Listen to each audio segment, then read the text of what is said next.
বন্ধুরা, ভরা আদালতে সরকারি উকিলকে থামিয়ে দেওয়া হয়। মুহূর্তের মধ্যে উত্তপ্ত হয়ে ওঠে বিচারালয়, আর সেখানেই স্পষ্ট হয়ে যায় এই লড়াই আর শুধু একটি মামলার মধ্যে সীমাবদ্ধ নেই। প্রশ্ন উঠছে রাষ্ট্রের ক্ষমতা, তদন্তকারী সংস্থার সীমা এবং নির্বাচনের মুখে রাজনৈতিক উদ্দেশ্যের সময়কাল নিয়ে। ঘটনাটি ঘটেছে কলকাতা হাইকোর্টে, কিন্তু তার অভিঘাত পৌঁছে গিয়েছে সুপ্রিম কোর্ট পর্যন্ত, যেখানে ইডি বনাম মমতা বন্দ্যোপাধ্যায়ের সংঘাত ক্রমশ রূপ নিচ্ছে মমতা বন্দ্যোপাধ্যায় বনাম অমিত শাহের রাজনৈতিক দ্বন্দ্বে। এই মুহূর্তে বিষয়টি গুরুত্বপূর্ণ, কারণ কয়েক মাসের মধ্যেই ভোট, আর ঠিক সেই সময়ই তদন্ত, আদালত, প্রশাসন ও রাজনীতির সীমারেখা একে অপরের সঙ্গে জড়িয়ে যাচ্ছে। ঘটনাক্রম শুরু হয় যখন কয়লা কেলেঙ্কারি মামলার সূত্র ধরে ইডি হঠাৎ করে কলকাতায় আইপ্যাকের দপ্তরে অভিযান চালায়।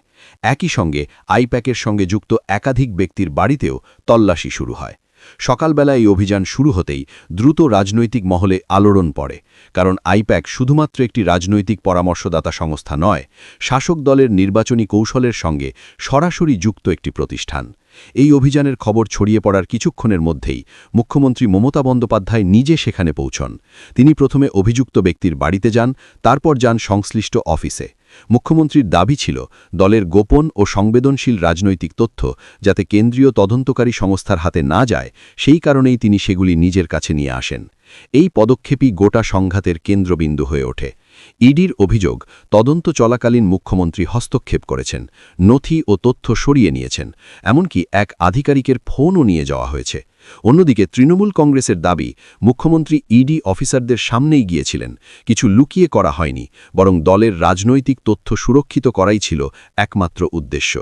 এই প্রশ্নেই কলকাতা হাইকোর্টে শুনানি শুরু হয়, এবং সেখানেই ঘটে সেই বহুল আলোচিত উত্তপ্ত মুহূর্ত। হাইকোর্টে ইডির তরফ থেকে উপস্থিত ছিলেন অতিরিক্ত সলিসিটর জেনারেল এস.ডি. রাজু, আর তৃণমূল কংগ্রেসের পক্ষে দাঁড়ান প্রবীণ আইনজীবী মেনকা গুরুস্বামী। শুনানির মাঝেই ভাষা ও ভঙ্গি নিয়ে সংঘাত তৈরি হয়। মেনকা গুরুস্বামী সরাসরি প্রশ্ন তোলেন, একজন বহুবারের নির্বাচিত মুখ্যমন্ত্রীকে উল্লেখ করার ক্ষেত্রে এমন ভাষা কি আদালতে গ্রহণযোগ্য? তিনি আদালতের মধ্যেই বলেন, সম্মানের সঙ্গে কথা বলা সাংবিধানিক শিষ্টাচারের অংশ। এই মন্তব্যের পরই পরিস্থিতি আরও উত্তপ্ত হয়ে ওঠে। এক পর্যায়ে এমন অবস্থার সৃষ্টি হয় যে সেদিনের মতো শুনানি স্থগিত রাখতে হয়। এই ঘটনা শুধুমাত্র একটি বাগবিতণ্ডা নয়, বরং ক্ষমতার ভারসাম্য নিয়ে এক গভীর প্রশ্ন তুলে দেয়। তদন্তকারী সংস্থা কি রাজনৈতিকভাবে নির্বাচিত মুখ্যমন্ত্রীর অফিসে ঢুকে রাজনৈতিক কৌশলের নথি সংগ্রহ করতে পারে? আবার মুখ্যমন্ত্রী কি তদন্ত চলাকালীন নিজে উপস্থিত হয়ে নথি সরিয়ে নিতে পারেন?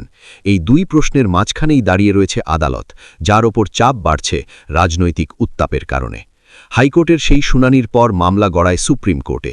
সেখানে ইডির পক্ষে দাঁড়ান সলিসিটর জেনারেল তুষার মেহতা এবং তৃণমূল কংগ্রেসের পক্ষে কপিল সিবল। সুপ্রিম কোর্টে বিতর্ক আরও বিস্তৃত আকার নেয়। তুষার মেহতা যুক্তি দেন, একজন মুখ্যমন্ত্রীর কাছ থেকে এমন আচরণ প্রত্যাশিত নয়। তার প্রশ্ন, কেন একজন মুখ্যমন্ত্রী তদন্তাধীন একটি অফিসে গিয়ে নথি সংগ্রহ করবেন? তার মতে এটি তদন্তে হস্তক্ষেপের শামিল। অন্যদিকে কপিল সিবল পাল্টা যুক্তিতে বলেন, ইডির অফিসারদের সামনেই মুখ্যমন্ত্রী গিয়েছিলেন, যদি সেটি চুরি হয় তাহলে অফিসাররা তখন কি করছিলেন? এই যুক্তির মধ্য দিয়ে তিনি ইডির পেশাদারিত্ব এবং উদ্দেশ্য নিয়ে প্রশ্ন তোলেন। এই শুনানির সময় সুপ্রিম কোর্ট একটি গুরুত্বপূর্ণ মন্তব্য করে।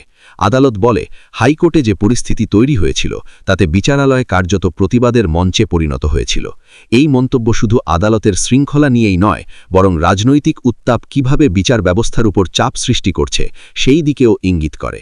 একই সঙ্গে আদালত নির্দেশ দেয়, যেদিন মুখ্যমন্ত্রী সংশ্লিষ্ট বাড়ি ও অফিসে গিয়েছিলেন সেই দিনের সমস্ত সিসিটিভি ফুটেজ সুরক্ষিত রাখতে হবে। অর্থাৎ ভবিষ্যতে যদি তদন্ত বা বিচার এগোয়, প্রমাণ হিসেবে এই ফুটেজ গুরুত্বপূর্ণ ভূমিকা নিতে পারে।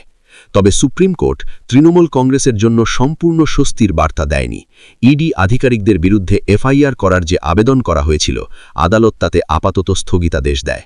অর্থাৎ তদন্ত চলাকালীন ইডি আধিকারিকদের বিরুদ্ধে কোনো ফৌজদারি পদক্ষেপ নেওয়া যাবে না। এই সিদ্ধান্ত রাজনৈতিকভাবে তৃণমূল কংগ্রেসের জন্য একটি ধাক্কা বলেই মনে করা হচ্ছে। এই পুরো ঘটনা প্রবাহের মধ্যে একটি বিষয় স্পষ্ট হয়ে উঠছে। প্রাথমিকভাবে লড়াই ছিল পশ্চিমবঙ্গে বিজেপি বনাম তৃণমূল কংগ্রেস, তারপর তা রূপ নেয় ইডি বনাম মুখ্যমন্ত্রীতে। এখন সেই লড়াই আরও এক ধাপ এগিয়ে সরাসরি মুখ্যমন্ত্রী বনাম কেন্দ্রীয় স্বরাষ্ট্রমন্ত্রীর রাজনৈতিক সংঘাতে পরিণত হচ্ছে। মুখ্যমন্ত্রী প্রকাশ্য সভায় বারবার ইডির পেছনে কেন্দ্রীয় নেতৃত্বের হাত থাকার অভিযোগ করেছেন। তিনি স্বরাষ্ট্রমন্ত্রীকে নিশানা করে বলেছেন, ইডিকে পাঠিয়ে বিরোধী রাজ্যগুলোকে ভয় দেখানো হচ্ছে। এই বক্তব্যের মধ্য দিয়ে তিনি ইডিকে আর একটি স্বতন্ত্র তদন্তকারী সংস্থা হিসেবে নয়, বরং রাজনৈতিক অস্ত্র হিসেবে তুলে ধরছেন। এই অভিযোগ নতুন নয়। দেশের বিভিন্ন রাজ্যে বিরোধী দল শাসিত রাজ্যগুলিতে কেন্দ্রীয় তদন্তকারী সংস্থার তৎপরতা আগেও প্রশ্নের মুখে পড়েছে। মহারাষ্ট্র থেকে ঝাড়খণ্ড, দিল্লি থেকে পশ্চিমবঙ্গ, একই অভিযোগ বারবার উঠে এসেছে। তবে পশ্চিমবঙ্গের ক্ষেত্রে পরিস্থিতি আলাদা, কারণ এখানে মুখ্যমন্ত্রী নিজে সরাসরি তদন্তের কেন্দ্রে এসে দাঁড়িয়েছেন। ফলে সংঘাতের মাত্রা অনেক বেশি। রাজনৈতিক মহল মনে করছে, ভোটের ঠিক আগে এই ধরনের অভিযান ও আইনি সংঘাত সাধারণ ভোটারের মনস্তত্ত্বে প্রভাব ফেলতে পারে। একদিকে শাসক দল বলছে কেন্দ্র ভয় দেখাচ্ছে, অন্যদিকে বিজেপির যুক্তি দুর্নীতির তদন্তে কাউকে ছাড়া দেওয়া যায় না, তিনি মুখ্যমন্ত্রী হলেও না।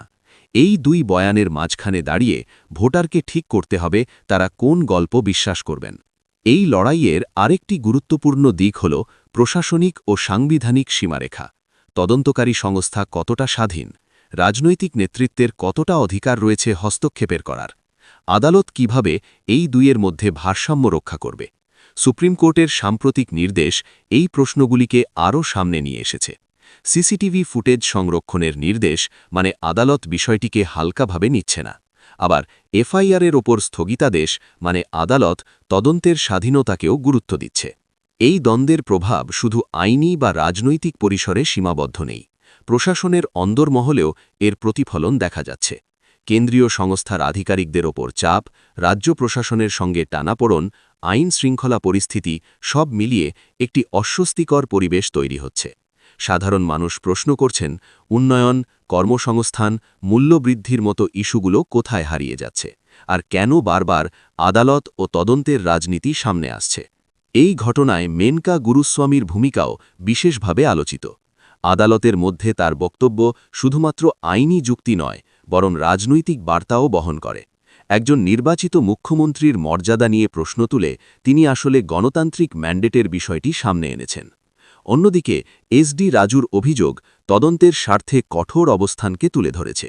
এই দুই অবস্থানের সংঘাতই আদালতকে উত্তপ্ত করে তুলেছে। এই মুহূর্তে সবচেয়ে বড় প্রশ্ন, এই লড়াই শেষ পর্যন্ত কোথায় গিয়ে দাঁড়াবে।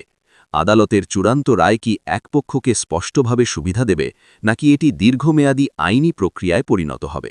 ভোটের আগে কি এই মামলা কোনো বড় রাজনৈতিক মোড় নেবে? তদন্তের গতি কি আরও বাড়বে? কেন্দ্রীয় সংস্থার ভূমিকা কি আরও প্রশ্নের মুখে পড়বে? আর মুখ্যমন্ত্রীর রাজনৈতিক অবস্থান কি এতে আরও শক্ত হবে নাকি দুর্বল? এই সমস্ত প্রশ্নের উত্তর এখনই স্পষ্ট নয়। তবে এটুকু নিশ্চিত, এই মামলা শুধু একটি আইনি লড়াই নয়, এটি ক্ষমতার কাঠামো, কেন্দ্র ও রাজ্যের সম্পর্ক এবং গণতন্ত্রের সীমারেখা নিয়ে একটি বড় পরীক্ষায় পরিণত হয়েছে। আদালতের ভেতরে যে উত্তেজনা দেখা গেছে তা আসলে রাজনীতির বাইরের কোনো বিচ্ছিন্ন ঘটনা নয়। এটি সেই বৃহত্তর সংঘাতের প্রতিফলন যা এই মুহূর্তে দেশের রাজনীতিকে চালিত করছে। শেষ পর্যন্ত সিদ্ধান্ত আদালতের হাতেই থাকবে, কিন্তু আদালতের বাইরে জনমত, রাজনৈতিক প্রচার এবং নির্বাচনী সমীকরণ এই মামলার রায়ের আগেই প্রভাব ফেলতে শুরু করেছে। প্রশ্ন থেকেই যাচ্ছে, এই সংঘাত কি সত্যিই দুর্নীতির বিরুদ্ধে লড়াই, নাকি এটি ক্ষমতার পুনর্বিন্যাসের একটি কৌশল? আর এই প্রশ্নের উত্তর খুঁজতেই আগামী দিনগুলোতে নজর থাকবে আদালত ও রাজনীতির প্রতিটি পদক্ষেপের দিকে। বন্ধুরা, এই বিষয়ে আপনারা কি মনে করেন? নিচে কমেন্ট অবশ্যই জানাবেন। এবং আমাদের বিশ্লেষণ ভালো লাগলে রিসার্চ বাংলা নিউজ ইউটিউব চ্যানেলটিকে সাবস্ক্রাইব করে আমাদের পাশে থাকুন। ধন্যবাদ।